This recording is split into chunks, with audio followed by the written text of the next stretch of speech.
every month I've been discussing one paragraph of Nāṉ Ār, Who Am I?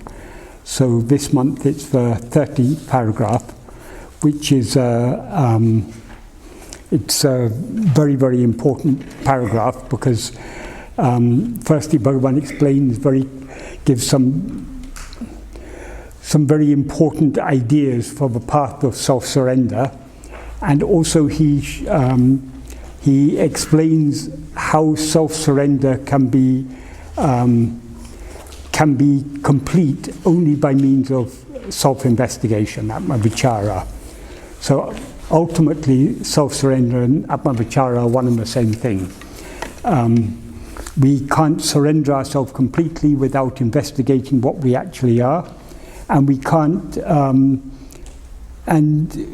investigate ourselves without thereby surrendering ourselves. So they're the same path ultimately.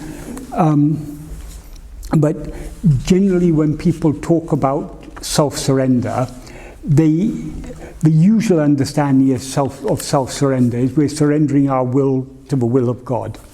Thy will be done. As Bhagavan said in Arunachal-patikam, ninishtam enishtam, your will is my will.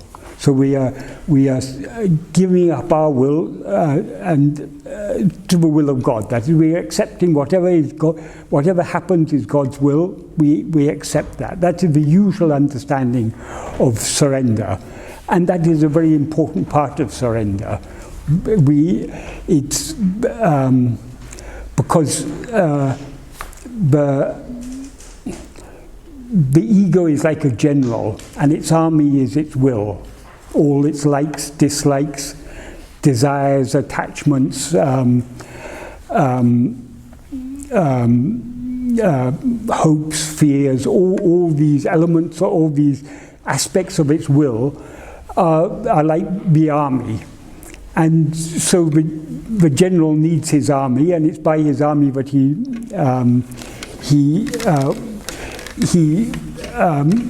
creates all trouble for us. So unless we cannot conquer the general until his army is greatly weakened. So we have to give up we have to a considerable extent, reduce the intensity of our will, of our likes and dislikes, our desires and so on, before we can tackle the root, which is the ego. It's like if you have a very dense bush, you can, in order to get rid of a bush entirely, you've got to cut up a root. But so long as there are dense branches all around, you can't even get near the root. So you first have to cut back the branches to a considerable extent before you can get up a root. So surrendering our will, reducing the intensity of our outward going desires is a very important part of self-surrender, but that is the preliminary stages of self-surrender. Self-surrender is complete only when the root, it is self-surrender. That means surrendering oneself. There oneself means oneself as ego. Obviously we can't surrender what we actually are. We can only surrender what we seem to be, which is ego. So that is what we have to surrender. So surrender becomes complete only when we surrender ego. And since the nature of ego is the ego comes into existence, it stands and it flourishes by grasping. As Bhagavan says in verse 25 of Uludunapadu, grasping form, it comes into existence. Grasping form, it stands. Grasping and feeding on forms, it flourishes abundantly. So this is the nature of ego. The nature of ego is to grasp. What does it grasp? It grasps form. But Bhagavan says in the same verse, he describes the ego as uruvatra-peya-hande, this formless phantom ego. So ego has no form of its own. It seems to exist only by grasping forms. The first form it grasps is a body, which it takes to be itself, and and then through that body, it then feeds on all the phenomena.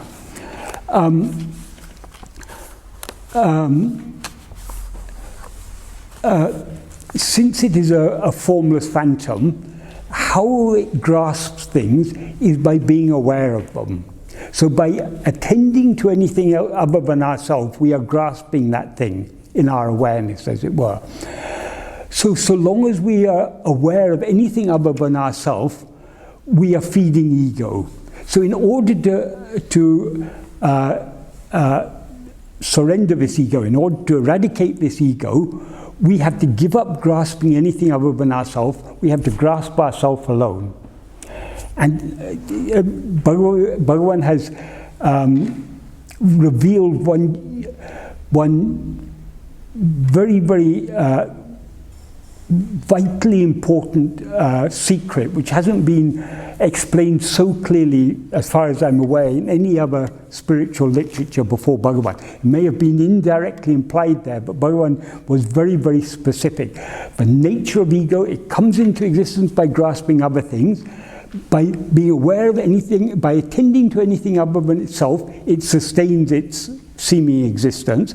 But if it tries to attend to itself, the more we attend to ourselves, the less we are aware of other things. So the less we are grasping other things. So by trying to grasp ourselves, by trying to be aware of ourselves, ego subsides. So the nature of ego is to rise by grasping other things, to subside by trying to grasp itself. Grasp there means being aware of, by being aware of things other than ourselves. That is, as Bhagavan says, ego is like a ghost. The ghost seems to exist so long as you're looking elsewhere, but if you look at it, there's nothing to be found. So that is the nature of ego. So this is a vitally important clue Bhagavan has given us. How to get rid of this ego? Look for it, and you'll find there's no such thing there. But until you look for it, it's doing all its mischief. So long as you're looking elsewhere, the ghost is dancing and doing all its mischief. So that brings us to the first sentence of this paragraph, where Bhagavan connects the path of self-investigation and the path of self-surrender.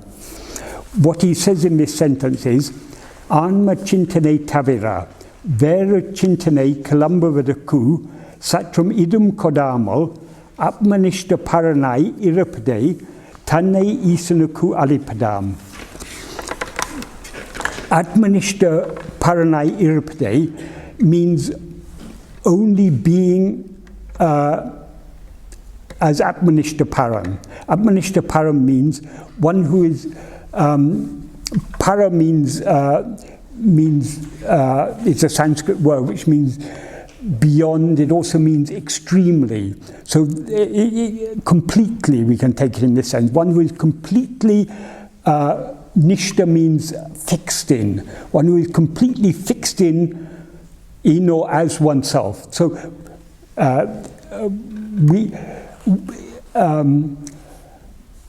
when we rise as ego, we seem to come out of ourselves, that come out of our real nature. So to be fixed in ourselves means to be remaining as we actually are. So how to remain as we actually are is so the subject of this sentence is aṭma-niṣṭhāparaṇ-āy, only being aṭma-niṣṭhāparaṇ. But how to be aṭma-niṣṭhāparaṇ, he explains in an adverbial clause, which is āṇma-cintaṉai tavira, kiḷambuvadaṛku-c, iḍam-koḍāmal. That means not giving even the slightest room to the rising of any thought other than aṭma-cintaṇa. The word he uses for thought here is cintaṉai, which is a Tamil form of the Sanskrit word cintana, which means thought. āṇma-cintaṉai therefore literally means self-thought, or thought of oneself. But it means meditation on oneself, contemplation of oneself, or self-attentiveness. So not giving even the slightest room to rising up any thought other than aṭma-cintaṇa. If our attention is is focus keenly on ourself, there will be no room for any other thoughts to arise, because no thought can arise unless we attend to them. So by directing our entire attention towards ourself, by contemplating ourself alone, we give no room to arising of other thoughts. Because we give no room to arising of other thoughts, ego isn't holding anything, it subsides, and thereby we remain in the state of aṭma-niṣṭha, just being firmly fixed as we actually are. That alone, says Bhagavan, is taṉṇai īśaṉukku aḷippadām. That is giving oneself to God. So how do we surrender ourselves completely? How do we give ourselves entirely to God? The only way is to focus our attention so keenly on ourselves that we give no room to rising of other thoughts. So this is a very, in this sentence, Bhagavan describes very clearly what is the practice of self-investigation, what is the practice of self-surrender. They're one and the same. And he explains them very clearly. But when we try to put this into practice, most of us, Bhagavan has said knowing ourselves is the easiest thing. He says in one song. It is extremely easy to know ourselves. Nothing can be easier than knowing ourselves. When we're able to know so many other things, how can it be difficult to know ourselves? But when we try to turn our attention within, we all find it difficult. Why do we find it difficult? Because thoughts arise. Why do thoughts arise? The thoughts aren't rising of their own accord. It's we who are thinking. If we don't attend to them, no thoughts can arise. Thoughts arise because of our desires. Thoughts are all about things other than ourselves. Because of our, and in fact, according to Bhagavan, all things other than ourselves are only thoughts. We usually make a distinction. Thoughts are what's going on inside my head, and all this world this is not thought. But according to Bhagavan, all phenomena are mental phenomena. In other words, all phenomena are thoughts. So this whole world we see is nothing but our own thoughts. Just like in dream, we see ourselves as a body and we see a world, and we undergo so many experiences. But all those, it occurs only in our mind. It's all our own mental creation. Bhagavan said this world is likewise just our own mental creation.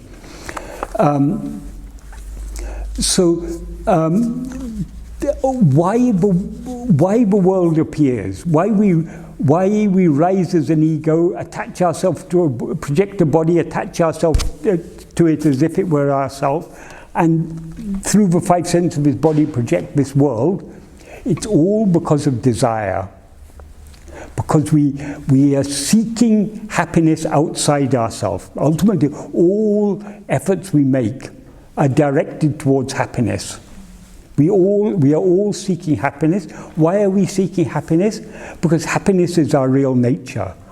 So long as we're separated from our real nature, we can never be satisfied. We're always dissatisfied. So only supreme happiness will make infinite happiness, infinite and eternal happiness. That alone will satisfy us. But we are seeking that outside ourselves. Because we've limited ourselves as this little body, we seem to be finite. So we need food, we need clothing, we need shelter, we need money in the bank, and a little bit more money would be nice. And if we have some more money, it'll be still nicer, and some more money, it'll be nicer. Then I can buy a nice car, a nice yacht, I can enjoy all the pleasures of the world. So desires go on multiplying. And whatever we have, the richest people in the world, they're still not satisfied. They still want more wealth. The most learned people in the world, they're still not satisfied. They want to learn more and more and more. So wherever we seek happiness, we are never satisfied, because happiness is our real nature and is infinite. We cannot experience infinite happiness from finite things.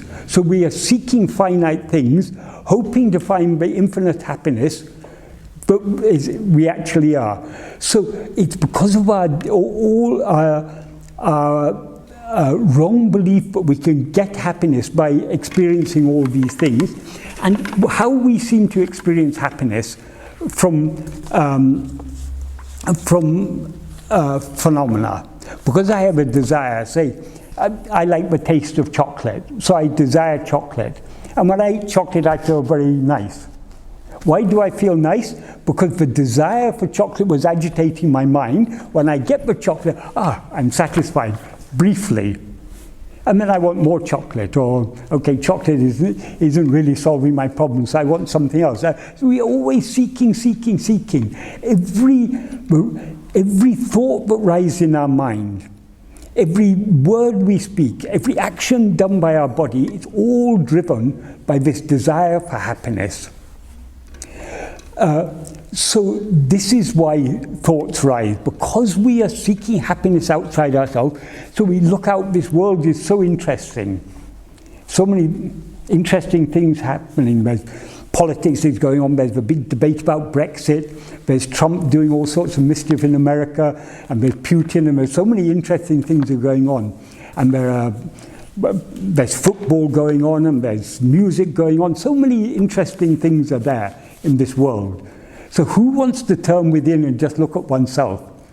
We ourselves are just very simple, not ever unchanging.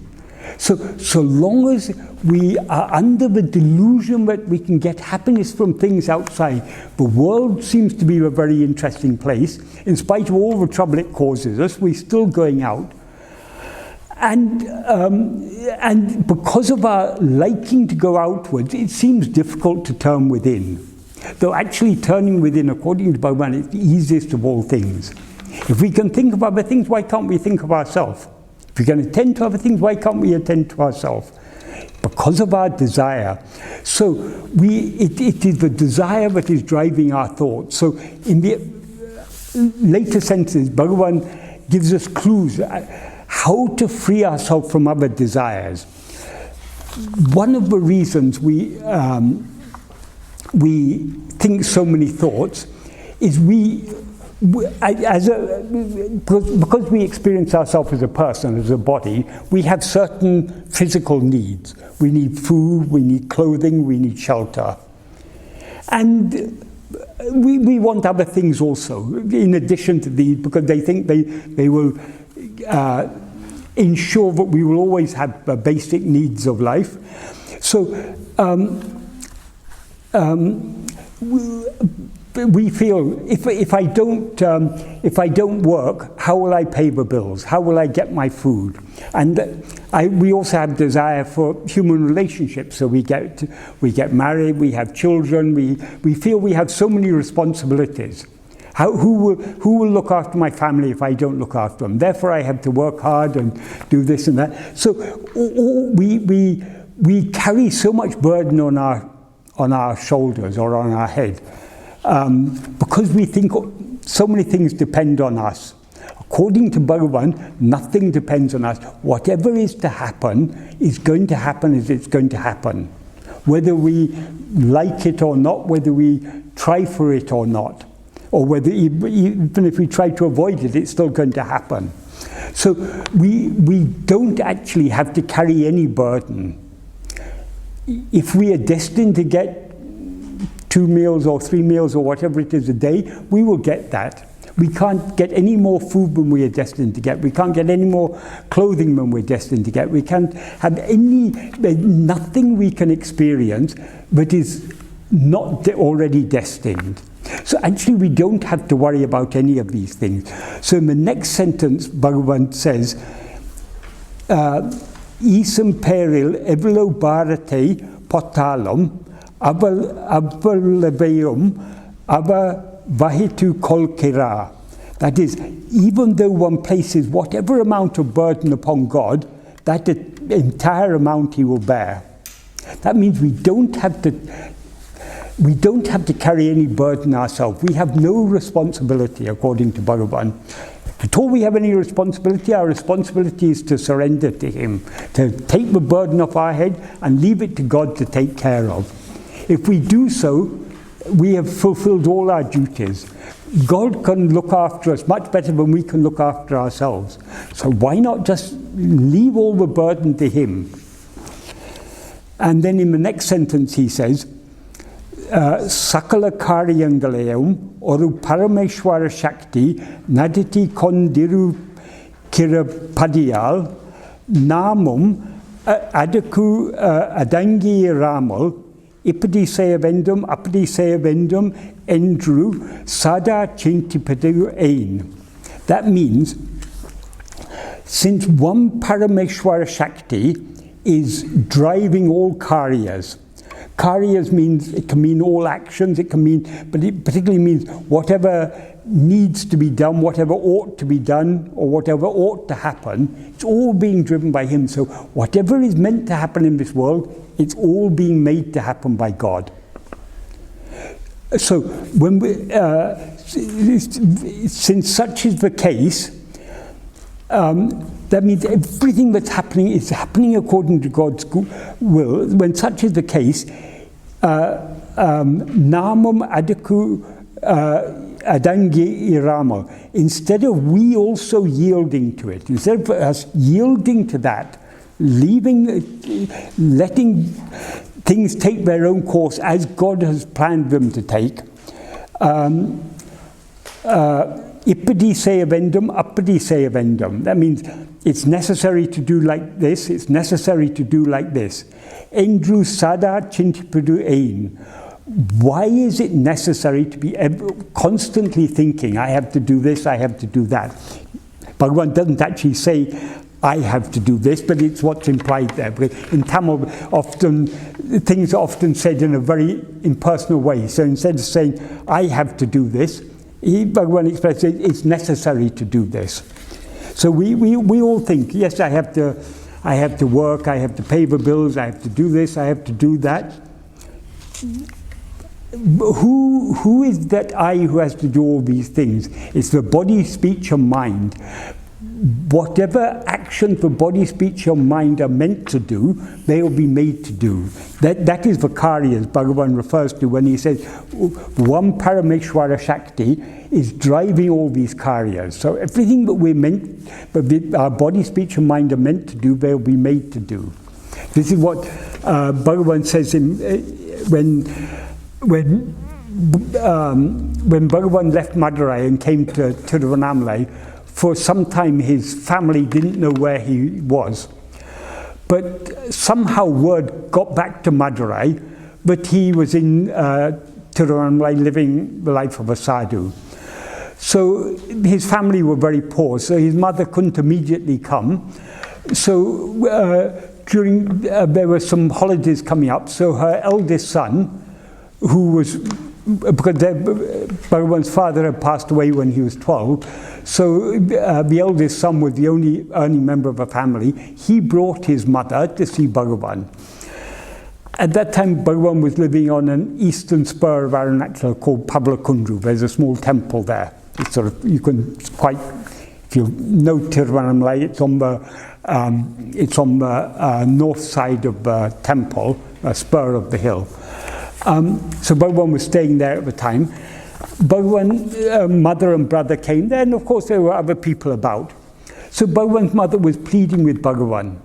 If you want to continue your meditation, you can continue your meditation at home, but please come home with us. She was pleading to him. Bhagavan was sitting there as if indifferent, as if he was unmoved by all her pleading.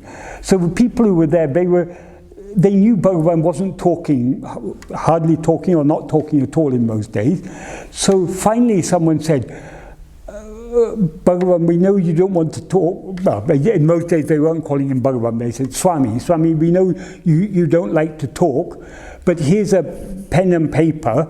At least you write something for your mother, write some reply.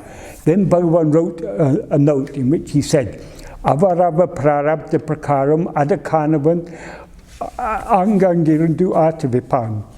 That is, The way Bhagavan words things are so nicely. Avarava prarabdha prakaram. That means according to their prarabdha. In other words, according to the prarabdha of each person, then he uses a term, ādakānavan. Ādakānavan literally means he who is for that. It's referring to God, but he doesn't say God explicitly. He says, he who is for that. That is one who has responsibility. That Parameshwara Shakti that is driving all these events he's referring to. He who is for that, aḍaṅgi-y-irāmal. That means being there, that being in each place, implying in the heart of each person. Ātma-viṭṭu. Ātma-viṭṭu means he'll make them dance. So according to the destiny of each person, God will make them act. What he's implying there is, since it's his destiny to be in Tiruvannāmalai, he has no freedom to go to Madurai. So what is to happen is going to happen. So then in the next sentence he says, what is never to happen, what is not to happen will not happen, however much effort one makes. He's indirectly telling his mother, if it's not destined, but I come back to Madurai, it will not happen. However much effort you make or I make, it's not going to happen. And then in the next sentence he says, whatever is to happen will happen, however much one tries to obstruct it. That is, we are free to make effort to change. If Bhagavan is free to try and go to Madurai, but if it's not his destiny, he won't be able to go. So also, we are free to try to experience what we're not destined to experience. We're free to try to avoid experiencing what we are destined to experience. There's so many things we want which we are not destined for. And because we want them, we try for them. We have that freedom, but what is to happen is going to happen. What is not to happen will not happen. So we can't actually change what is destined. What is destined alone will happen. And nothing can obstruct it, and we cannot experience anything that is beyond what we are destined to experience. So after those two sentences, Bhagavan says, iḍam-koḍāmal. This indeed is certain. It's absolutely certain, is the implication. Āhalin monamai irake nandru. Therefore, being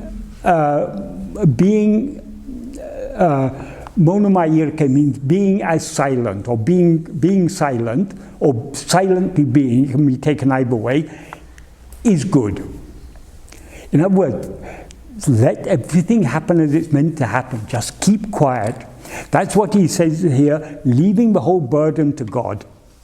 However much burden you leave to God, he bears all of it. So why should we be constantly thinking, I have to do this, I have to do that, it's necessary to do this, necessary to do... Why do we constantly thinking that? Why not just yield ourselves to that power that is making everything happen, that supreme divine power that is ruling power that is making everything happen? Why shouldn't we just yield to it and let everything happen as it's meant to happen? And then in the final sentence he gives a beautiful analogy to illustrate this. Puhevandi sahala bhārettāngalai-y-um tāṅgi-k-koṇḍu pōvadu terendum. That means Puhevandi literally means a smoke cart, but it's the Tamil word for a steam train. Though the train Sakala Bharanga is bearing all the burdens. It's going bearing all the burdens. Though we know this, though it is known that the train is carrying all the burden, adil ēṟi-k-koṇḍu pohum nāṉ, we who are traveling in it, namadea Syria mutte, our little luggage, adil pōṭṭu-viṭṭu sukamai-irāmal. Instead of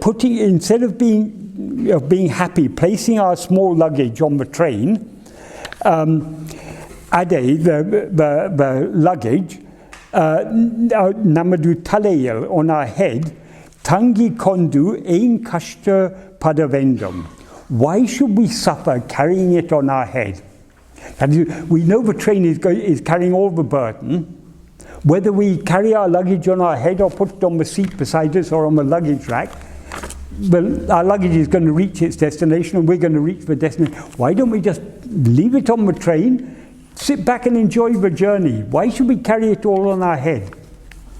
So Bhagavan is saying, why should we carry all the burden on our head? How do we carry the burden on our head? By thinking, I have to do this, I have to do that. Bhagavan says it's not necessary to think anything. All that is necessary, the only thing we need to think about is ourselves. That is, we need to be self-attentive. We need to focus our entire attention on ourselves. Everything else will happen as it's meant to happen. We don't have to care for anything else. So Bhagavan is a radical. He's a real extremist. He says, he's not saying, oh, you don't have to think of, you can lessen your thoughts. He said, why should you think anything at all? Give up all thoughts, just focus on yourself, and thereby subside back into your source. Leave the whole burden to God. And today, by chance, by happy coincidence, before this talk, René has been filming me talking about the verses of Arunachala-patikam, which are the 11 verses to Arunachala composed by Bhagavan. And the verse I talked about today was the 9th verse, which is, by happy coincidence, is very, very close in meaning to the to this paragraph. I'll just briefly go through the verse. What Bhagavan says there, paramanim padam patrarap-patrum paravari-variyaril paraman. Supreme, he's addressing Arunachala as supreme. Supreme, I am supreme among those who are destitute of the supreme wisdom to cling without attachment to your feet.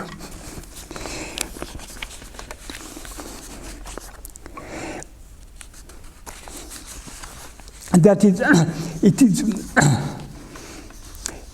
why we are clinging to his feet means the feet of Arunachala is our own real nature. Arunachala is nothing but our own real nature. So clinging firmly to the self-attentiveness, that's what Bhagavan describes metaphorically as clinging to your feet.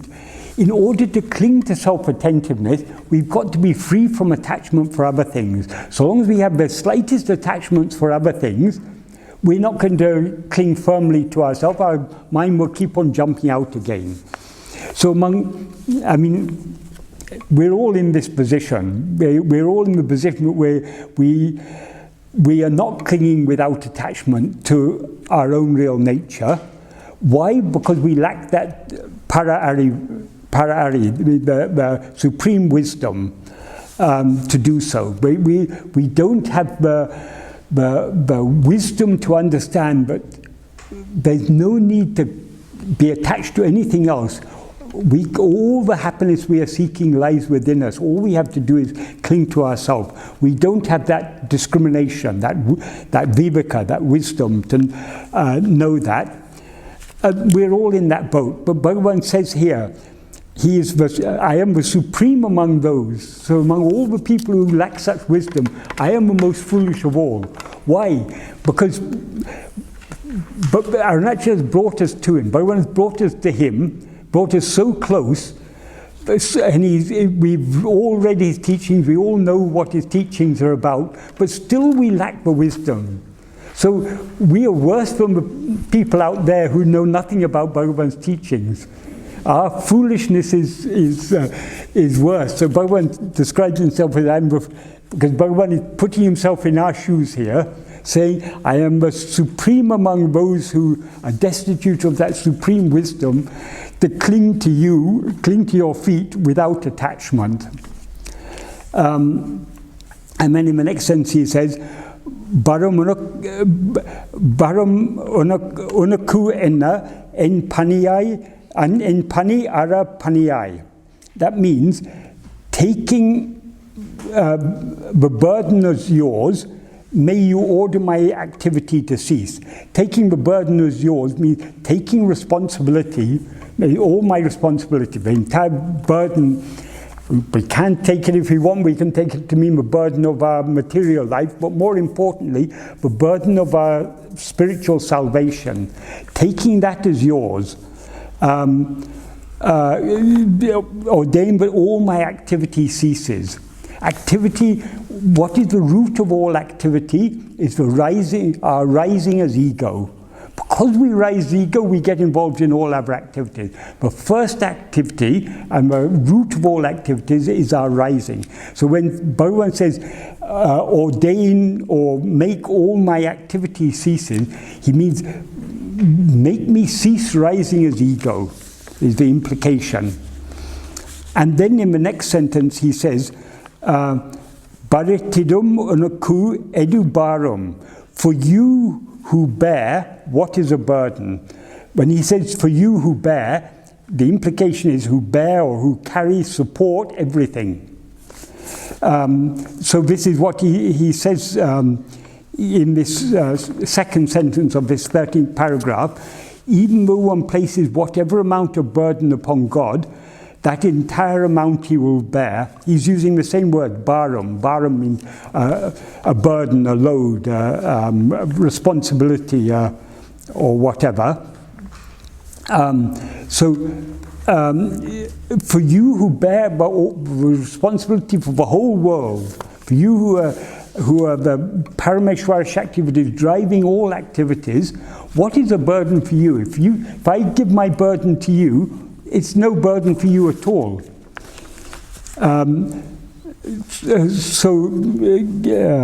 Make me give up carrying this burden and take it as all as yours, because for you it's not a burden at all. And then in the third line he says, Paramanippirandiv ulihinei talayil patriyam petradu podum. Again he addresses Arunachala as supreme. And then he says, what I have got by separating from you and grasping this world on my head is enough. Podum, it's enough. I've had enough of this. That is, how do we separate from Arunachala? By rising as ego. As soon as we rise as ego, we take the whole burden on our head. So I've had enough of this, rising and taking all this burden on my head. And then in the last line, he prays, Paramanam Arunachala, Arunachala who are the supreme. Enne ini padatil tinindru oduku ura parel. Arunachala who are supreme, do not see, it literally means do not see, but it implies do not wish or do not intend me henceforth to be separate from your feet. How we separate from the feet of Arunachala? By rising as ego. So put an end to my rising as ego is the implied prayer there. So this 13th paragraph, Bhagavan is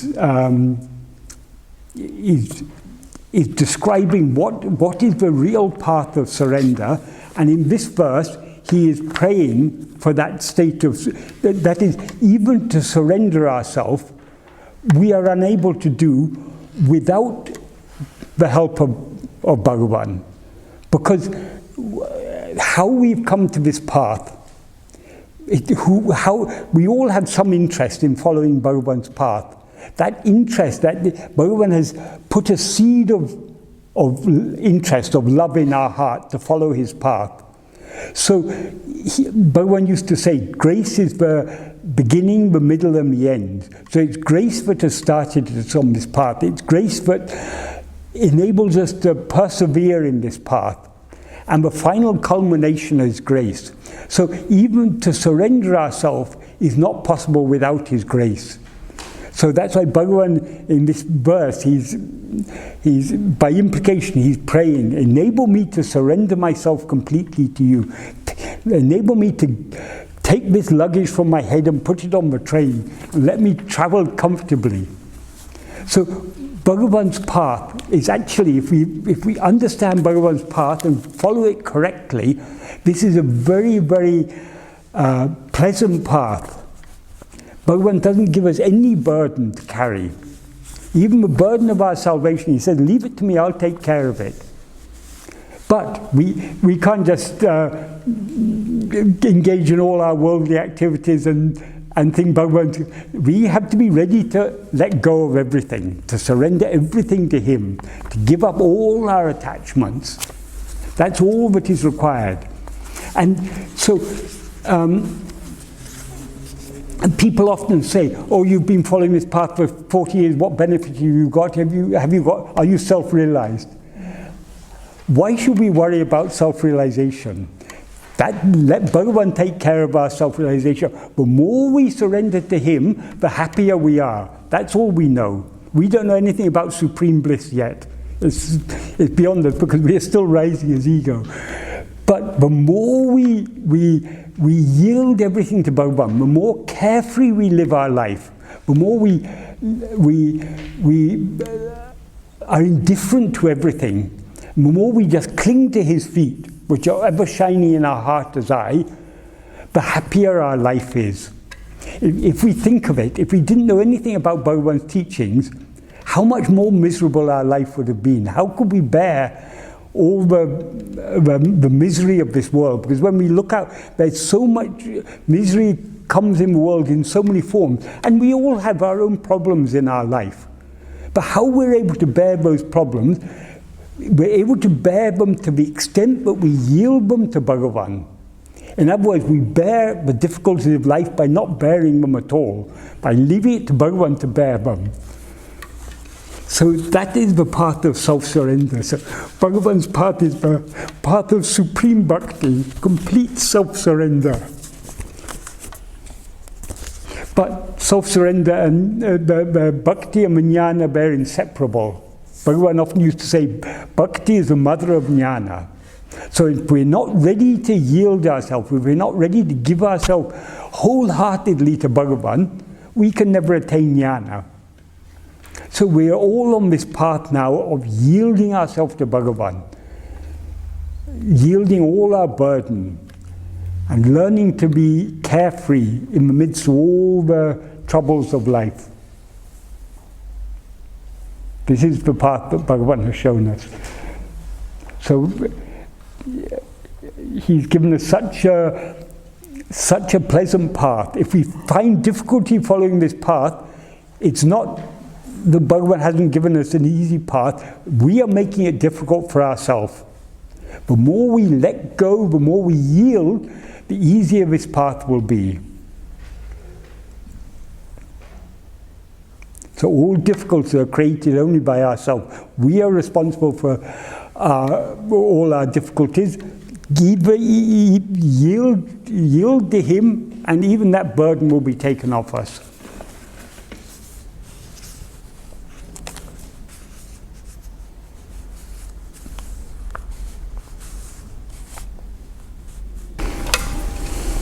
Michael, could I cheat by asking you a question? I was fairly bursting to ask. Talking about it. It's this question of honesty in relation to self-knowledge, or surrender, and absolute humility. It has seemed to me for a long time that it's impossible actually to be honest unless one is totally surrendered, unless one has total self-knowledge. And this has been borne in on me so glaringly in all this nonsense that's going on about Brexit at the moment, with all these wretched politicians sounding off at each other and blaming each other and just being in a total muddle. There was a poem which Chaucer wrote called The Parliament of Fowls, and it was all about how birds choose their mates on St. Valentine's Day, and how they preen themselves and display and show off and so forth. And it occurs to me that that's an exact description of what's happening in Parliament. And the point is, it seems to me it's not actually possible to be honest, to be totally honest at least, unless one is totally surrendered. Yeah, definitely. Have you ever met an honest fraud?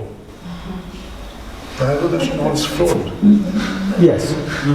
I don't know. There's no such thing as an honest fraud.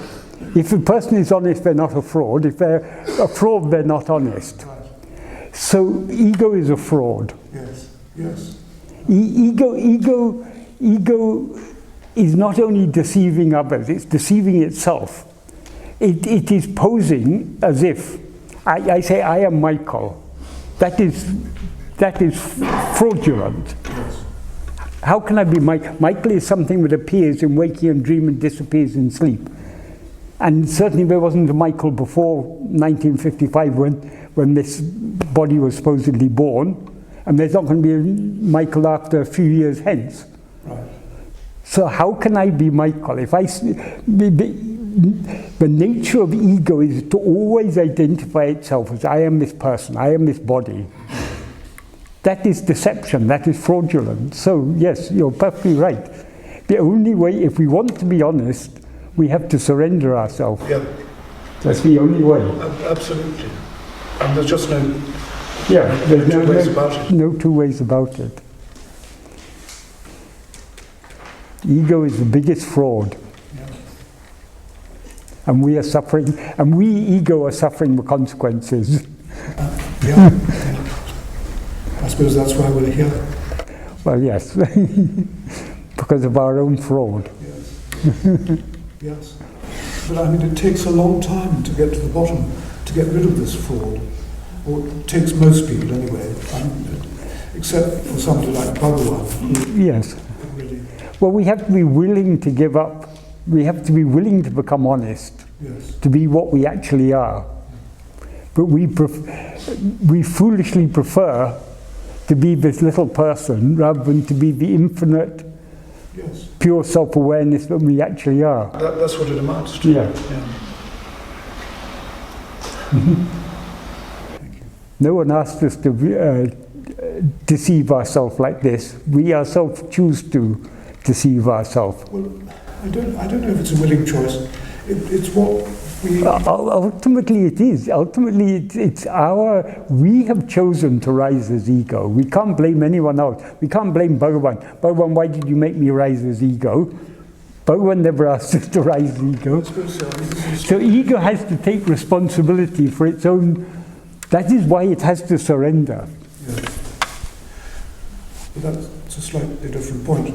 I mean, we come into existence, we're born, we take a life, if you like, really, in order for us to get rid of our egos. I mean, that's the central purpose of it.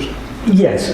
But hang on. Yeah. When one is born, if you like, and achieves maturity, one then has collected one's ego, as it were, or in the form of karma, largely. I mean, one then is an ego. Who is born? It's the ego that is born. It's ego that takes its body to be high. The ego is the root of all the problems. I can't discuss this. Well, I mean, this is the simple fact. It's tying me up in knots. Well, no, and it's not intending to tie us. It's the ego that ties us up in knots. Ego is the root of all problems. Of course it is, Michael. That's what I'm saying. Yes, I know. I'm just agreeing with you.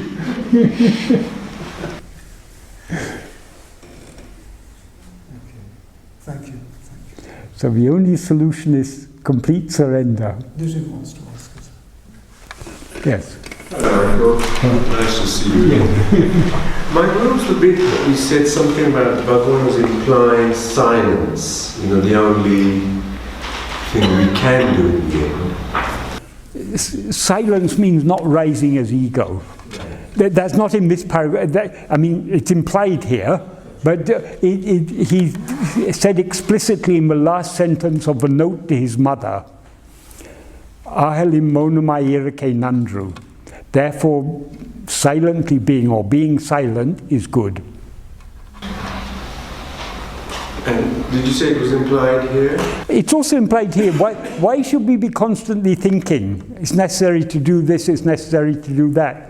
Implication, just keep quiet. I think it's acceptance.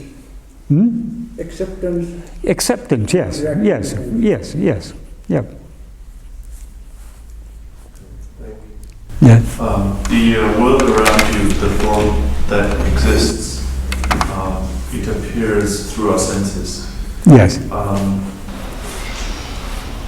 They appear in your mind Yes. as objects. Yes. That is a thought. Yes. How is it? How can that? Is that thought feeding the ego? I see a light in front of me. I recognize it. I recognize it as light. How do you see a light? Through my eyes. And Yes, but you have to look at it, don't you? Yes. So who is looking at the light? It is ego that is looking at the light. So ego is aware of phenomena because it attends to them. We cannot see anything unless we look at it. We cannot be aware of anything unless we attend to it. So it's not the world, but when you say it's not the world that comes and tells you it exists. It's you who say the world exists. You project the world and then you say, oh yes, there's a world out there.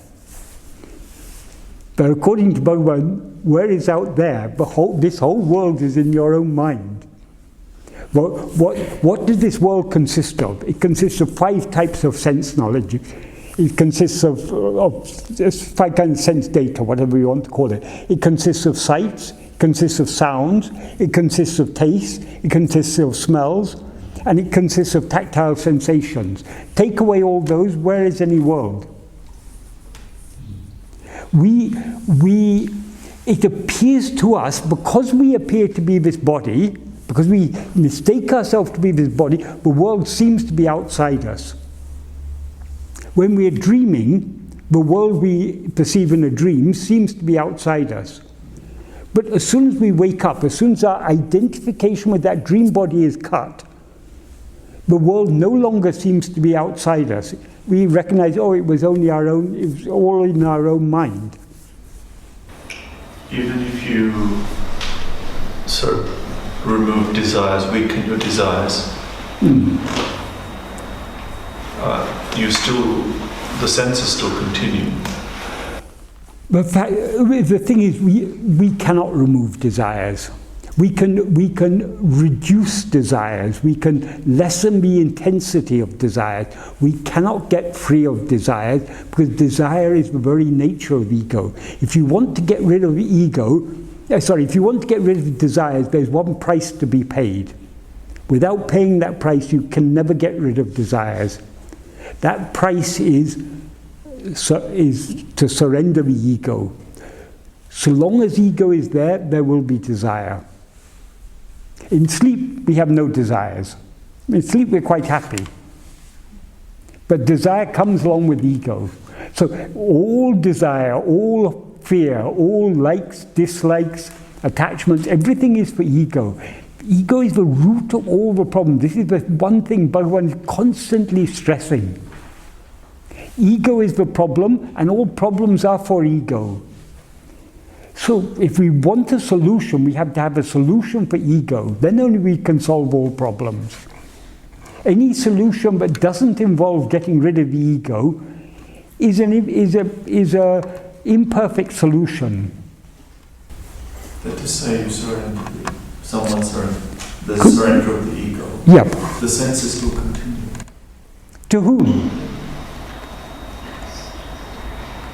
That person's no longer there. Yeah. It's under Bhagavan says in verse 26 of Uluna, Bhagavan says, if ego comes into existence, everything comes into existence. If ego does not exist, everything does not exist. Ego itself is everything. Why does he say that? Put it to a vote in the world, and Bhagavan will be the only one who'll get a vote for that. Because we all want to believe that things exist independent of our perceiving them. But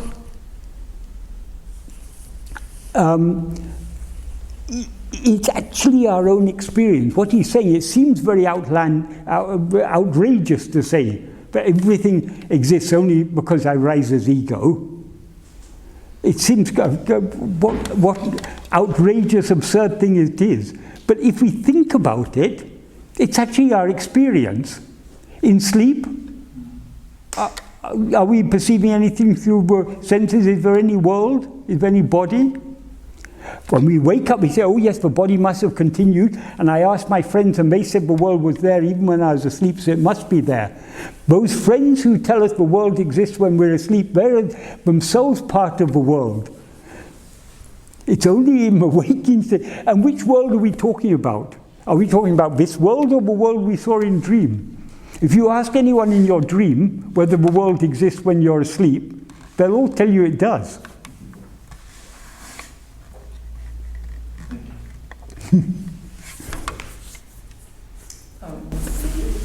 If I was to get knocked on the head and I became unconscious, ego disappears, does it? You can never be unconscious. What we call being unconscious, like in sleep, is a state of unconsciousness. General anesthesia is a state of unconsciousness, we say. But what we mean by unconsciousness in that context is we cease to be aware of phenomena. But Where's the ego? the ego is that which is aware of phenomena. So when there's no awareness of phenomena, there's no ego. So when you're hit on the head, ego subsides back into its source. When you wake up, then ego rises again. So being hit on your head is just like going to sleep or... Point number 2. Yes. Are we running on rails? In other words, stay on the path and it'll take you there, irrespective. This is what you're saying. Yes, but we have to... We don't have to do anything, but we do have a role to play. Really? It may seem contradictory because our role is not doing anything, it is ceasing to do anything. So I can just stay in bed all night or all day? Who stays in bed? It's the body stays in bed, but is your mind in bed? Your mind will be if you lie in bed all day, where will your mind be? It'll be roaming all around the world. What is the use of that? And you cannot stay in bed unless it's your destiny to stay in bed. We would all love to stay in bed in the morning, but our destiny drives us to get up. This is the picture I saw. A couple of rails leading to Nirvana. Stay on those rails, and Bob's your uncle. That's not what happens. The course of our life, in each life, a certain destiny has been allotted to us. You can say that is like rails. But this moksha is not predestined. Moksha is in your hands and your hands alone. If you want moksha, it's here and now available for you. Bhagavan once said, everyone comes here saying they want only moksha. If I show a small sample of moksha, all the crows will fly away and I'll be left sitting here alone. So we will attain moksha when we want to attain moksha. Moksha means freedom from ego. When we are willing to surrender our ego, then moksha is ours. So effort is required. Yes, we can say effort is required, but it's effort, yeah. It requires effort to make no effort. In fact, we are making effort all the time. Every thought is an effort. Thought is, in sleep is an effortless state. Waking and dream are states of effort. Perceiving things, thinking things, remembering things, it all requires, it's all mental work. Why we get tired after 16 hours? Why we need to go to sleep? Because we've been making so much effort to think, to remember, to all these things. The mind is tired, it can't carry on. So the effort that is required is not an effort to do anything or think anything, it's an effort to cease doing anything, cease thinking of anything. How can we cease thinking? Attending to anything other than ourselves is thinking. So the effort we need to do is the effort to attend to ourself alone. By attending to ourself alone, we thereby give no room to the rising of any other thoughts, as Bhagavan says in the first sentence of this paragraph. That is the effort required. Actually, it is our natural state, so it's not really an effort. Why it seems to be an effort? Because we have so much desire to rise and go outwards. We are, so to speak, battling against our own desires. Our love just to be is opposing our love to do. So our love... Stop making an effort. That's what you're saying. No, I'm not saying stop making an effort. Stop making the wrong effort. Stop making the effort to think. Stop making the effort to attend to anything other than yourself. But even that is not sufficient, because we stop making effort when we go to sleep, don't we? Yeah. But we wake up again in the morning. So sleep is a perfect state, but there's one problem with sleep. It's not a problem in sleep, it's a problem, the problem with sleep is we come out of it again. It is not a state of manonasa, it's a state of manolaya. It's a temporary dissolution of mind. It comes back again. So we want a permanent solution, don't we? Yes. Bhagavan says that why we come out of sleep, it's because we go in the wrong way. We go into sleep out of tiredness. We are so tired we have no more energy to attend to anything other than ourselves. We subside in sleep. We are then aware of ourselves as we actually are. But why being aware of ourselves as we actually are in sleep doesn't destroy the ego? Because we're aware of ourselves as we actually are after ego has subsided. So ego has to be there in order to kill it, doesn't it? So if it subsides, then it can't be killed. So we can't kill ego in sleep. Even though what we're aware of in sleep is our own true nature, the pure awareness that we actually are. That is all that exists in sleep. It's not Michael who's aware of that. It's that which my real nature is aware of itself in sleep, as it is aware of itself always. That's all that remains in sleep. But that doesn't destroy ego. In order to destroy ego, we need to be aware of, so to speak, ego needs to be aware of itself as it actually is. But ego can never be aware of itself as it actually is. By trying to be aware of itself as it actually is, it will dissolve in such a way that it will never rise again. So I and that will kill ego. What do you mean by I am that? The other me, the greater me. How many me's are there? Two. Ego and me.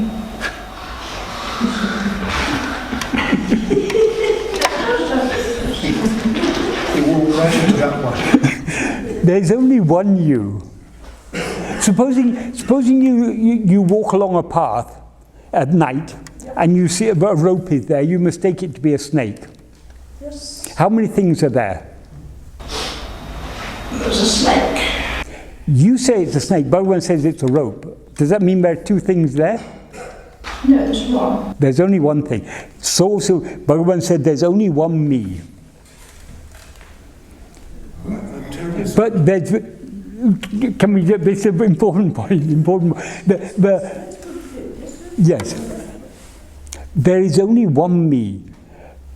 The ego is that same pure awareness, but mixed with adjuncts. The adjunct mixed awareness is ego. Remove the adjuncts, awareness alone remains.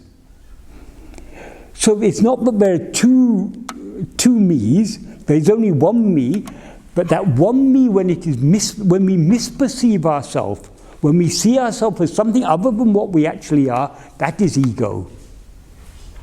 Give up seeing yourself as anything other than what you actually are. In other words, see yourself as you actually are, and you remain as you actually are. That is what you always are. That is what you always will be. There are three of us, actually, that I was thinking of. There's the absolute, there's the I, and there's the ego. Can you comment on that? There's the absolute, there is reality, in other words. Yes. There's the I. Which I is that? Part of the ego, the I that formed the ego, that created the ego. I am. There is only one thing, according to Bhagavan. That is pure awareness, our real nature. Trinity they talk about, isn't it? Trinity? Well, I don't. I think this bringing in three things is complicating it, because what is I is a pronoun that refers to ourself. What we actually are, what I actually is pure awareness. Yes. The absolute. The absolute, yes. But ego is a false self-awareness. Created by the I. Ego is created only by ego. Ego is the first cause. There's nothing that causes the ego. Except the body. No. The body is created. The body is an effect of the ego. When ego rises, it projects the body. That, as Bhagavan says, when ego comes into existence, everything comes into existence. When ego doesn't exist, everything doesn't exist.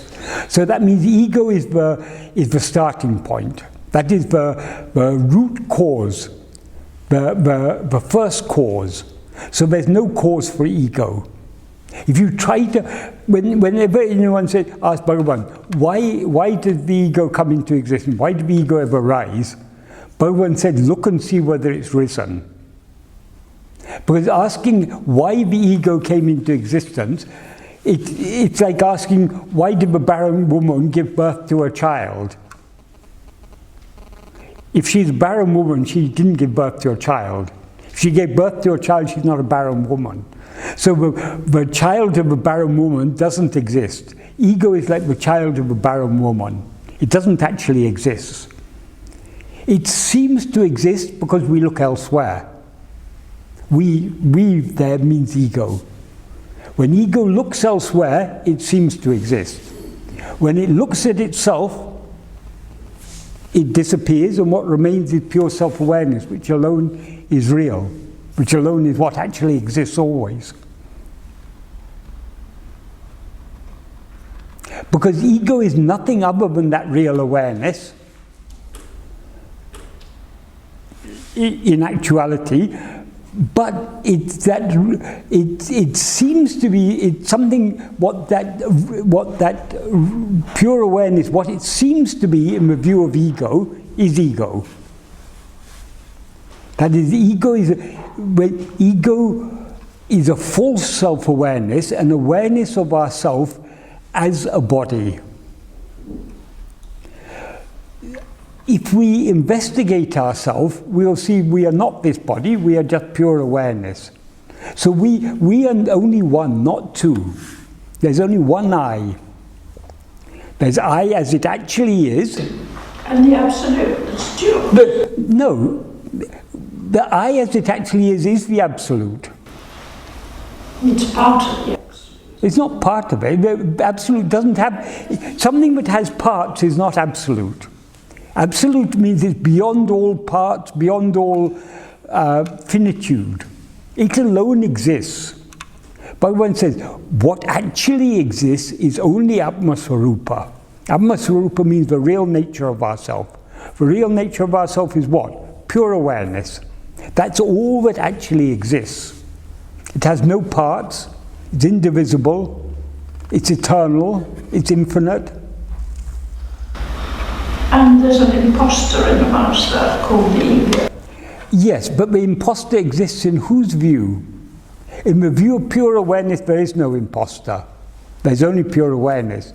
The imposter seems to exist only in its own view. Ego exists only in its own view. But if it investigates itself to see what it actually is, there's no such thing as ego, there's only pure awareness. So ego will dissolve, ego will cease to exist, or cease to seem to exist, only when it investigates itself keenly enough to see what it actually is. When it sees what it actually is, it is no longer ego, but just pure awareness. So it is ego itself that is dissolving, that is the cause of its... Yes, yes. Ego seems to exist when it looks elsewhere. When it looks at itself, it's no such thing to be found. But it must realize that it is itself.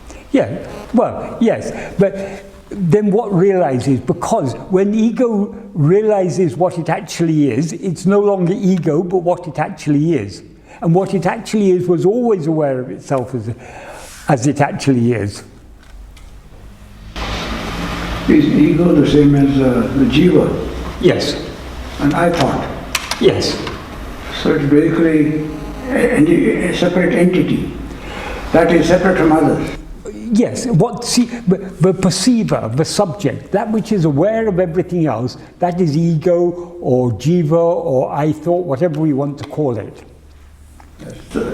But it's a separate entity. Yes, it seems to be separate because subject and object, there's that seeming separation. When instead of looking at objects, instead of looking at phenomena, if it looks back at itself, it's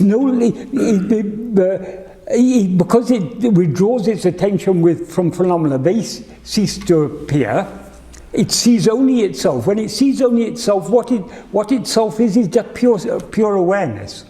Then there's no separation. That's our real Atma-swarupa, the real nature. Terminology in terminology of the Upanishad. Yes. I think the concept of 5 sheets. Yes. Panchakoshas. Yes. I think that explains it very well, better, because Annamaya Kosha is the outer kosha. Yes. Is human body, I as I am. I as a separate entity. Yes, but when Bhagavan says the ego is Dehatma buddhi, the false awareness, I am this body, he defines what he means by body. He's not just talking about this physical body. He says, in Uludunaplu, Udul Panchakosa Uru, the body is a form of 5 sheaths. So all these 5 are included in the term body. Yes. So mind, intellect, and pranamaya kosha, manomaya kosha, vijnanamaya kosha, and anandamaya kosha, yes. All these are inside, I mean that is one entity. Yes, that is what Bhagavan calls body. When we mistake this body consisting of 5 sheaths to be ourself, that mistaken self-awareness is ego. Yes. But this body consisting of 5 sheaths and all other phenomena that appear out of this, they all exist only in the view of ego. Only when ego rises, this 5 sheaths come into existence. But what you call self-awareness is the same as Atman. Yes, that is pure chit, pure chit. Yeah. Yes. Just so that we get our definitions. There's awareness, there's consciousness, and there's the I. Okay, awareness and consciousness mean more or less the same thing. I thought they didn't, according to depending on who you read. Well, yes, I mean, in terms of Bhagavan's teachings, let's say, awareness and consciousness, we need not distinguish between these two words.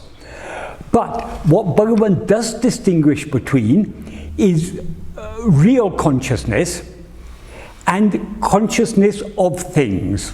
Awareness of things. Awareness of things is what Bhagavan calls sutarivu. That literally means pointing or showing awareness. So the awareness that displays phenomena, awareness, that sutarivu, that's also in Sanskrit called chittabhasa. Chittabhasa means, it's usually translated as a reflection of consciousness, but it actually means a semblance of consciousness, seeming consciousness. That is the mind. The mind is the consciousness that is aware of phenomena, is the chittabhasa, that is mind, that is ego. The real awareness, real consciousness, is just consciousness. It's not conscious of anything. That's why Bhagavan says in both verse 12 of Ulladu and in verse 27 of Upadesundaya, the awareness that is completely devoid of knowledge and ignorance is real awareness. The word he used for knowledge and for awareness is one and the same. So, what is the I? The I is a mistranslation of what a term Bhagavan used in Tamil, which is either Nāṉ or aham. But what is it what we have to understand is in Tamil and Sanskrit and many other Indian languages, it's not necessary to say that if I say I am Michael, am is a copula. It's connecting the subject and the subject predicate. In many languages, including Tamil and Sanskrit, it's not necessary to it's what they call zero copula language. It's not necessary to express that. So in Tamil, if I want to say I'm Michael, Nāṉ Michael, there's no I am there. I Michael. If I want to say who am I say Nāṉ Ār, I who. So the am is understood there. So when Bhagavan says aham or Nāṉ, what he means is I am I. He doesn't mean I. I doesn't have any meaning. I am I. Why Bhagavan talks about this, talks about I am I, the nature of ego is to always identify itself with adjuncts. So ego is Nāṉ idu, I am this. But our real nature is I am I. That is, we are not anything other than ourselves. When we say I am this body, there's an I and there's this body, two things identified. Even when we say I am Brahman, that's why Bhagavan sometimes said, the greatest Mahavakya is not the Mahavakya, any of the Mahavakyas in the Vedas that say I am Brahman, but the greatest Mahavakya is what's said in the Bible, I am that I am. What Bhagavan, that is Nāṉ. That's what Bhagavan calls, what is mistranslated as I. That is I am I. If I can just get this straight, you're using the word consciousness and awareness as meaning the same thing, yes. Right? Okay. So there's consciousness and awareness, and there's the human. But when it comes down to take a human form, the ego or the mind or whatever is partly ego, but also partly awareness, is it not? The ego is a mixture of awareness and adjuncts. Yes, right. So I am this body. There's actually a difference between awareness and consciousness from that point of view. If you say that consciousness is the totality. Yes, but Bhagavan uses the same terms. When Bhagavan says, the term that Bhagavan generally used in Tamil is arivu. Arivu can mean knowledge, it can also mean awareness or consciousness, whatever we call it. So in verse 27 of Upadesundaya and in verse 12 of Ulladu, what Bhagavan says is, Arivu that is completely devoid of arivu and ignorance, ariyame, is real arivu. That means the real awareness is devoid of awareness and ignorance. What he means by awareness and ignorance is awareness and ignorance of things other than ourselves. So real awareness is not aware of things, it is just aware. Yes. The problem arises because you're using the same word to explain two different things. But actually, yes. But let me explain. Yes. You're using the word consciousness. Yes. Now, consciousness may mean consciousness of other objects, or Yes. consciousness of consciousness itself. Yes. So I think just as in the case of I, we differentiate the two by a capital I and a small I.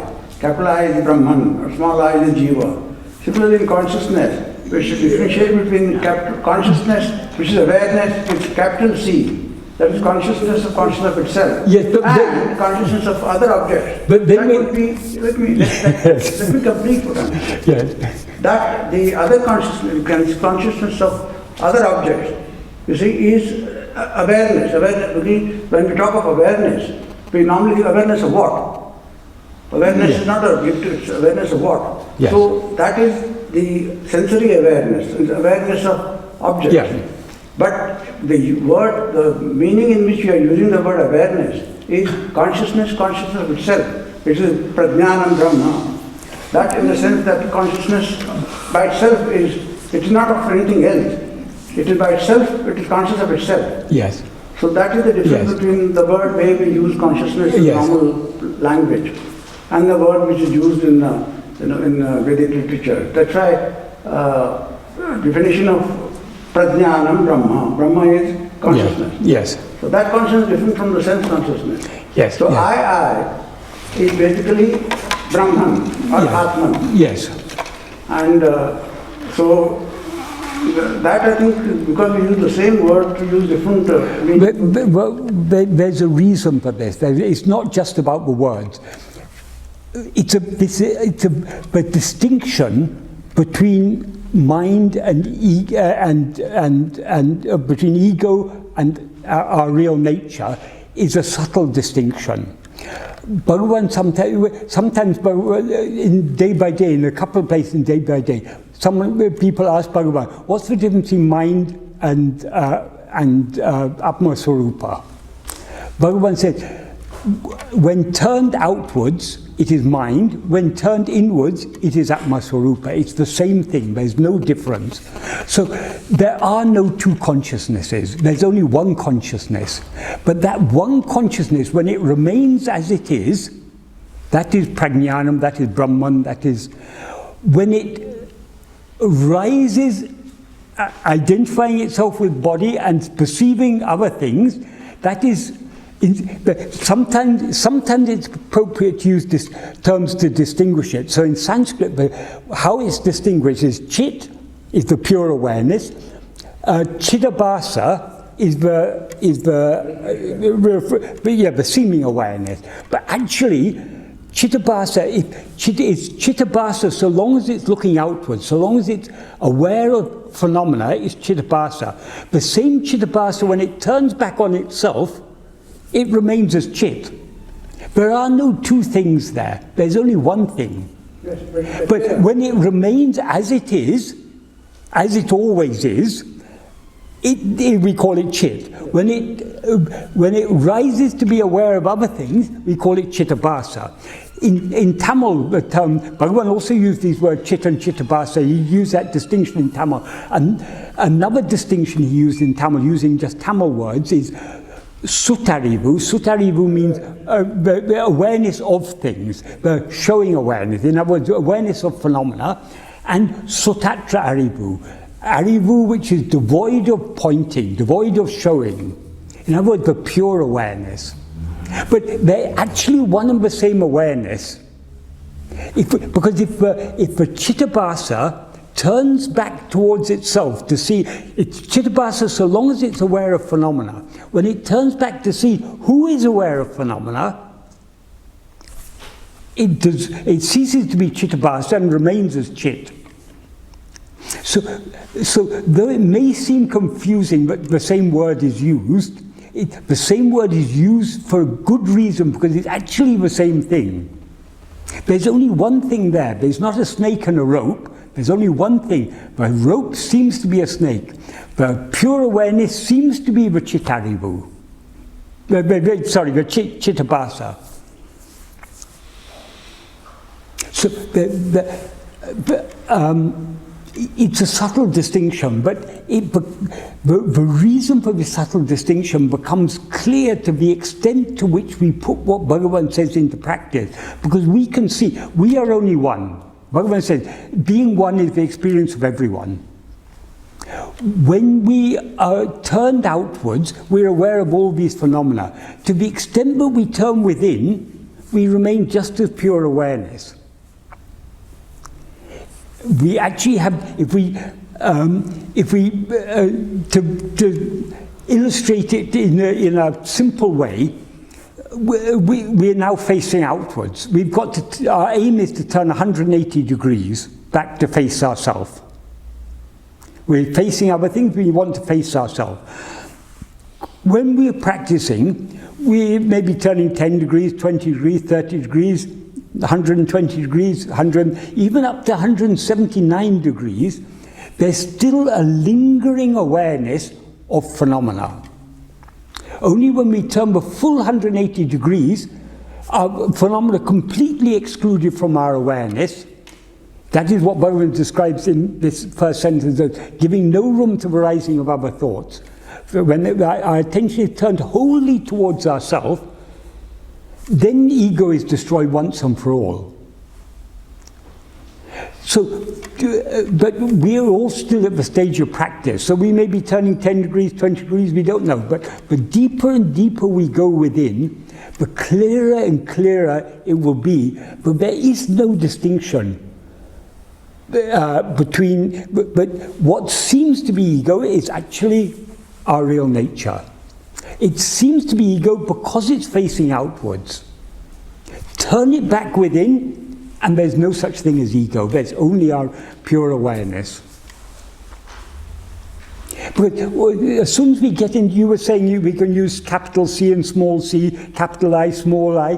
The problem with that is we are embedding the duality into the language we use. Bhagavan is always trying to get rid of this duality. So though he uses the same words, he expects us to understand what those words are, in which context the word is pointing towards which. And he's trying to get rid of those, that false duality. There is only one awareness. But this is mainly to explain, to understand. I know. But the problem is language can help us to understand to a certain extent, but beyond a certain extent, the words which are meant to clarify, they become an obstacle. That is why we need to have a very, very subtle understanding. Bhagavan uses very, very simple words, but he uses them in a very nuanced manner. So we have to understand that. What Bhagavan has taught, it becomes clear to us to the extent we put it into practice. Because when we are putting it into practice, when we're turning back within, we're turning when we're constantly facing outwards, our mind becomes a very blunt instrument. It loses its sharpness, it loses its subtlety, because we're constantly attending to gross phenomena. To the extent we turn within, the mind is becoming refined. It's being sharpened. And it's being clarified, because when we're turning within, we're turning to the source of all light, to the pure awareness. So the mind gets purified, gets clarified. The more we put it into practice, the more our mind is clarified, the more we will be able to understand the subtle distinctions that the Bhagavan is talking about. So it's Sravana and Manana are very important, but Sravana and Manana by themselves are inadequate. The Nididhyasana is absolutely essential, because the deeper we go into a Nididhyasana, the deeper and clearer our Manana will be. the more we'll understand the subtlety of what Bhagavan has said in Ulladu, or what is written in Upanishads or Brahma Sutra or all these other texts. They're very, very subtle. So long as our mind is constantly going outwards, we are liable to misinterpret these, to see duality where there is no duality. So the practice, the constant practice of this self-investigation and self-surrender is so, so important. Because then only we get the clarity to truly understand what Bhagavan means. And to the extent we truly understand what Bhagavan means, to that extent we'll be able to go deep into the practice of self-investigation and self-surrender. So it's a process of refinement, of becoming clearer and subtler, until eventually the ego will dissolve. When we turn the full 180 degrees, end of story. Till then, there will seem to be duality, but there is no duality. Bhagavan says, even the contention that there's duality during practice and non-duality after attainment, even that is not true. Who else is one but the 10th man, both when one is searching for the 10th man and when one has found the 10th man? So, non-duality alone is the truth at all times. So there is only one awareness, only one I, only one self. We now mistake that to be something other than what it is, so the duality comes into existence. Our aim is to get rid of this seeming duality. That's why Bhagavan used very, very simple words, but in a very, very subtle and nuanced manner.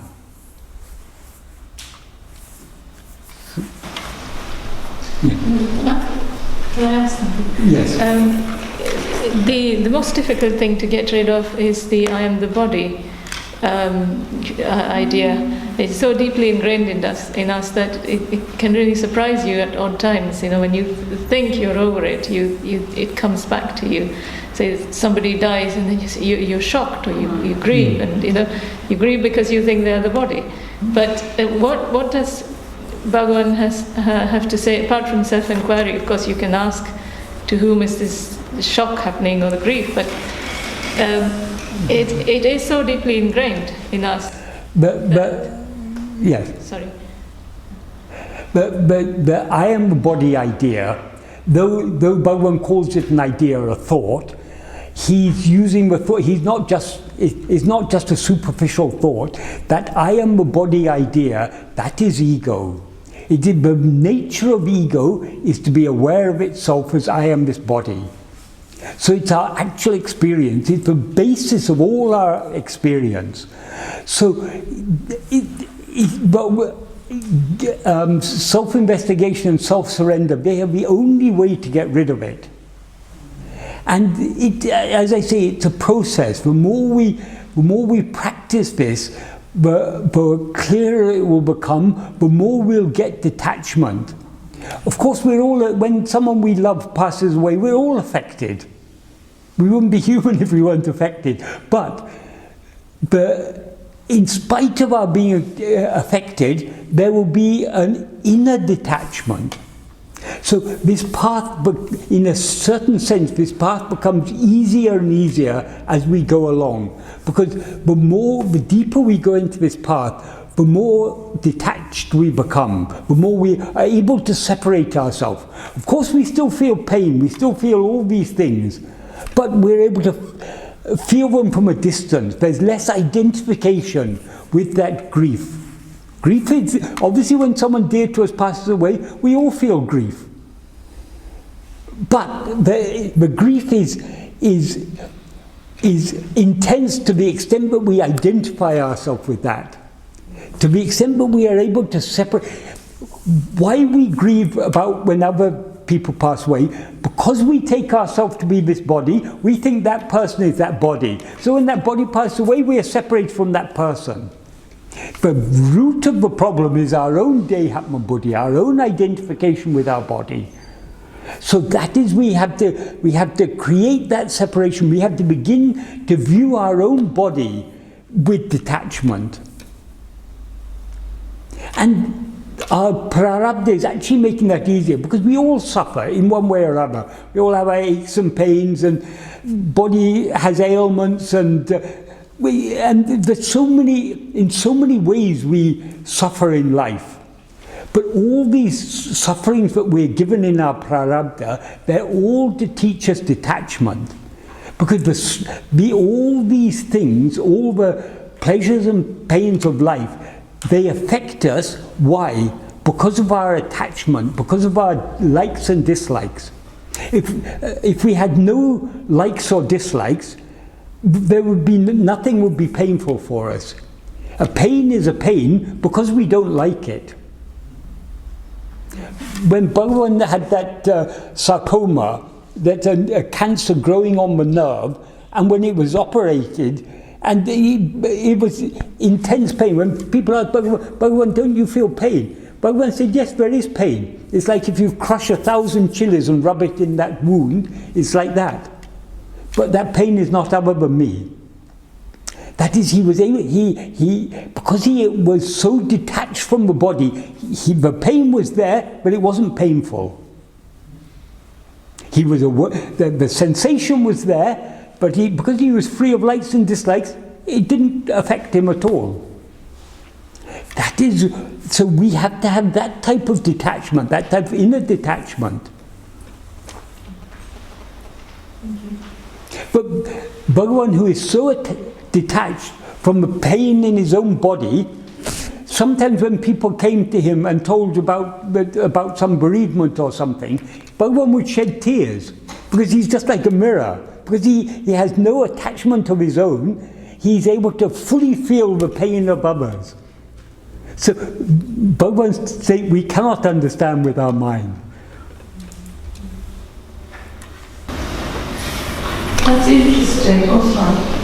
That's interesting, because I was at a relative's funeral yesterday, and I was amazed how I responded. I was really upset. Yeah. And I thought, nah, it wouldn't have an effect on me, but actually it did. And even this morning when I was speaking to a relative about it, I was still overcome, and that really surprised me.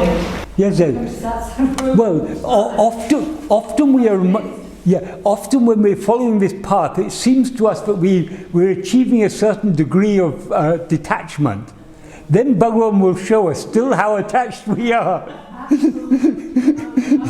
As soon as we think, oh, I'm making progress, we have a fall. Because the one thing the one thing Bhagavan is concerned about is about this ego. So all our prarabdha, everything in our life, is given to us by Bhagavan with Bhagavan has one aim in giving us all these things, to undermine this ego. So, yeah. Can I chip in with something again? It's the same thing. Unless one has complete surrender, complete lack of ego, it's not possible to be truly compassionate. Yes. I mean, you can only totally identify with another's sorrow or anything. When there's no distinction at all. Yeah. So this is that there's one vakya from the Bible that I am what I am, that I am. That vakya, and then you also mentioned about a vakya from the Vedas, and yes. I am Brahman, yes. as one vakya. Does these two things mean anything different? They actually mean the same, but why Bhagavan said that the one in the Bible is so good? Because in I am Brahman, there seem to be two things. There's I and there's Brahman. Actually, they're one and the same thing. But because of the use of different words, they seem to be two different things. Whereas in the Bible, it's basically I am that I am. It's just a more elaborate way of saying I am I. Yeah. So there's only one thing there. Though the Mahavakya, the whole purpose of the Mahavakyas of the Vedas, I am Brahman, you are that, Prajnanam Brahman, and so all of them, they're pointing to the oneness the Jiva Brahma Aikya, the oneness of Brahman and Jiva. There's no distinction between, that's what it's pointing. But you'll find many scholars, they'll say, it's not sufficient to vichara. You should not only be vichara of the tvum pada, of the word tvum, you also have to do investigation of tat. So merely investigating oneself is not sufficient. You've also got to investigate Brahman. They have completely misunderstood the whole purpose of it, because the whole purpose is tattvamasi. You are that. There is no distinction between you and that. There's only one thing there. But these scholars have complicated minds, so they complicate things, and they say it's not sufficient to investigate just you have to also investigate that. Then only your investigation is complete. It means the same. It means the same, but people don't understand that. They think there are two things. You have to investigate yourself and you have to investigate Brahman. So that's why Bhagavan said, I am I. That is the ultimate truth. Because we can't be anything other than ourselves. Why to give some other name to ourselves? Why to say, I am Brahman? If Brahman is I, then just say I. So Bhagavan is trying to simplify things, always trying to simplify things, trying to clarify things. But the tendency of the human mind is to complicate. Because the mind thrives on complication. In absolute simplicity, what is the state of absolute simplicity? So long as you have one, you can't get simpler than one. When you've got two, you've got complexity. So the state of pure self-awareness is the state of absolute simplicity. But in the state of absolute simplicity, there is no mind, there is no ego. So in order to survive, the ego will always try to complicate things. That is the nature of the mind. That's a survival tactic of ego. Bhagavan is constantly trying to simplify things, make things simple and clear for us. We're constantly trying to complicate things. Why is the seeming separation exist? Does it exist?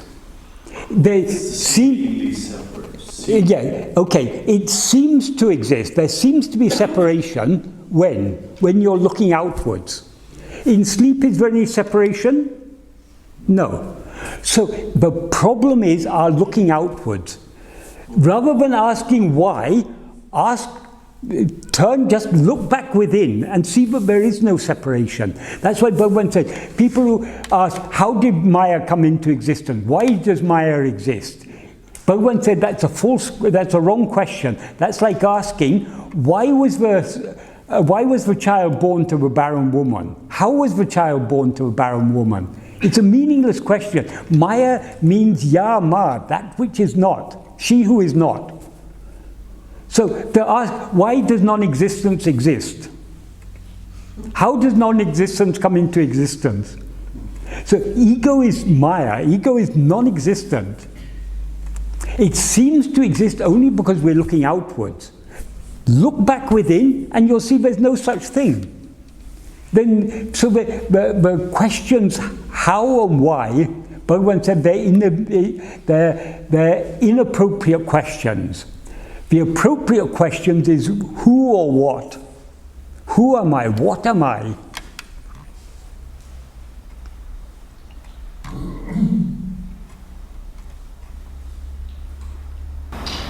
Can I just slip in? We're talking about a state of complete simplicity. This is one that's admirable. And there's a line in T.S. Eliot in which he says something to the effect, we are seeking a state of complete simplicity, costing not less than everything. And it occurred to me that is a precise definition of surrender. Exactly.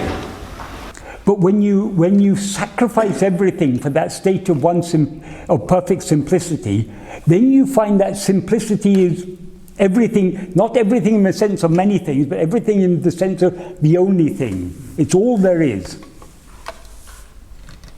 So we have to be ready to give up. That's why Bhagavan said in verse 26, after saying, if ego comes into existence, everything comes into existence. If ego doesn't exist, everything doesn't exist.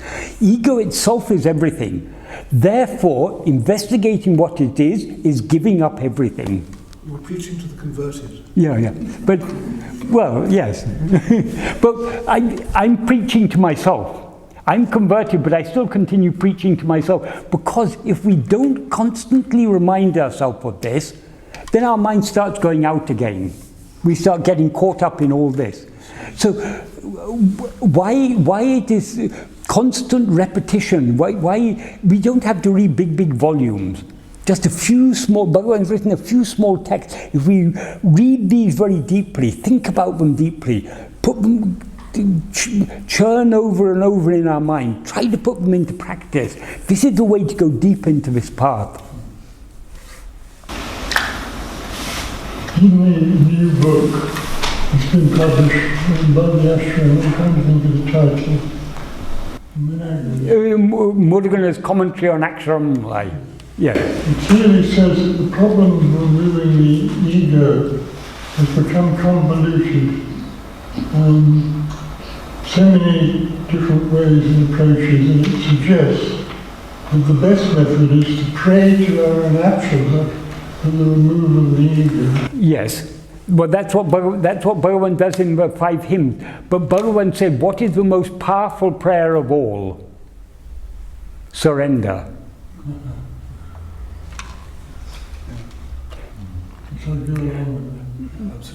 Because if we go to a shop and ask them to give us something, but we're not ready to hand over the money, they're not going to give it to us. So to show that we're sincere, but we really want to buy those chocolates, we have to be ready to hand over the money.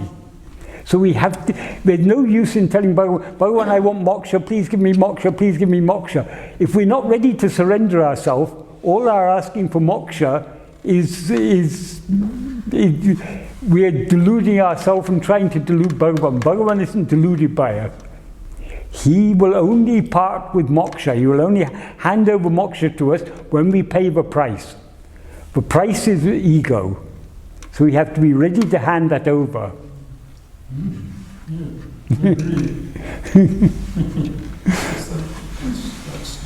That's the fundamental belief. Yeah.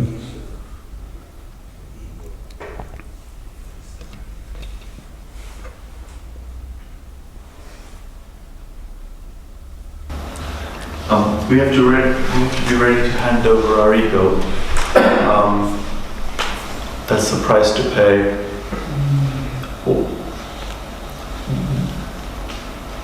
Why does that state exist? Why isn't there a state? You're asking the same question again. Why is there Maya? No. Why has the ego come into existence? There is no. See if it's come into existence.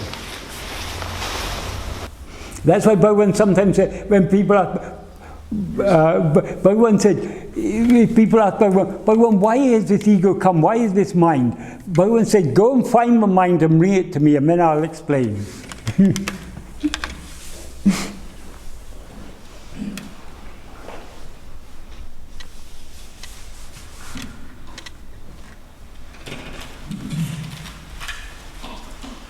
Michael, that business about Maya, that which is she, which is not. Yes. It's difficult to grasp that something that doesn't exist can seemingly have a real effect, a real in inverted commas. Yes. I think it's imaginary, or it doesn't even exist. Yes. Yet. It's messing everything up, apparently. Yeah. When you mistake a rope to be a snake, you feel fear. It could be a very dangerous snake, so you feel fear. Yeah. The snake doesn't exist, but still it's causing the fear. So all the trouble is caused by this non-existent ego. If we want to be free of all this trouble, we have to get rid of this ego. But how to get rid of what doesn't exist? Bhagavan says, look at it carefully, look at the snake carefully, and you'll see it's just a rope. Then the fear goes. Look at the ego carefully, and all the troubles, you'll find there was never any such thing as ego, and all the trouble caused by it will also go. So we don't have to break our head trying to understand how a non-existent thing can seem to exist. And the ego is a doubly non-existent thing. Not only it doesn't exist, it seems to exist only in its own view. So a non-existent thing that seems to exist only in its own non-existent view. That is why it's called Maya, that which is not. It doesn't exist at all. But there's no use in saying, oh, there's no ego. Nowadays there are so many of these near-Advaitin gurus who say, oh, there's no ego, just realize, you just have to understand that your awareness, that's all you need to understand. And then you just go on living your life happily. There's no use in saying that. We still continue to suffer. We can tell ourselves, oh, I'm awareness, I'm unaffected by all these things. We're still affected. So saying there's no ego is no use. We have to look at the ego and see that it doesn't exist. It has to be our actual experience. Then there'll be no one left to say there is no ego. Yes, but if I... Brahman doesn't come and tell us, doesn't say there's no ego. Brahman is aware, but it's just as it is. Brahman is our own real nature, what we actually are.